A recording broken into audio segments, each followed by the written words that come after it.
আমরা বিগত দিনে কী খেলছি না সেটা ম্যাটার করে না, বাট এখানে একটা ভালো একটা অপরচুনিটি আছে আমাদের জন্য। সো আমরা সবাইকে সাপোর্ট করি। আমরা সবাইকে যখন সাপোর্ট করবো, টিম ওয়াইজ খেলতে পারবো, তখন আমরা কিন্তু ভালো একটা রেজাল্ট করবো। সো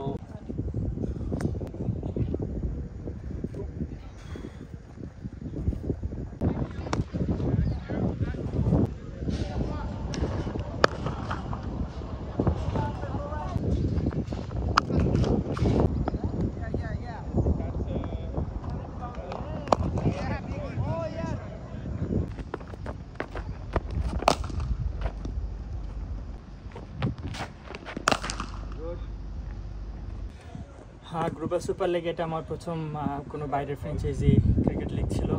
সো আমি খুব এনজয় করছি এখানে। আমাদের টিমমেটসরা খুবই কোঅপারেটিভ ছিল, আর একটা ডিফারেন্ট এক্সপিরিয়েন্স ছিল। বাট ক্রিকেট খেলা সব জায়গাতেই সমান, ভালো বল সব জায়গাতেই ভালো বল। আমি জাস্ট মেনটেন করার চেষ্টা করছি, ভালো বল করব। সো আলহামদুলিল্লাহ, যদি আশানুরূপ ফলাফল আমরা করতে পারি নাই, বাট আমি খুব এনজয় করছি এখানে। আর আফটার একটা ছোটো ইনজুরি পরে এখানে আসলাম, কিন্তু ইনজুরি আমার কাছে মনে হচ্ছে না যে আমি ইনজুরি পরে আসছি। খুব ভালো ফিল করতেছি আলহামদুলিল্লাহ। বডি ইজ ওকে আছে, মেন্টালিটি অনেক ভালো আছে এখন আলহামদুলিল্লাহ। দেখা হয়েছিল, কর্নেল বলতেছিল যে তুমি লাইফে যেখানে থাকো শিখতে থাকো এবং নিজেকে মেনটেন করো, ফিটনেস দূর রাখো এবং লাইফে যেখানে যাবা শিখবা, শেখার কোনো শেষ নেই। ইন্টারনেটে কী চলতেছে এগুলো সেরকমভাবে মাথায় নিই না, জাস্ট একটা জিনিসই ফোকাস করতেছি, মাঠে কেমনি পারফর্ম করা যায় এবং আমার টিমকে কীভাবে আমার বেস্ট পারফর্মটা দেওয়া যায়।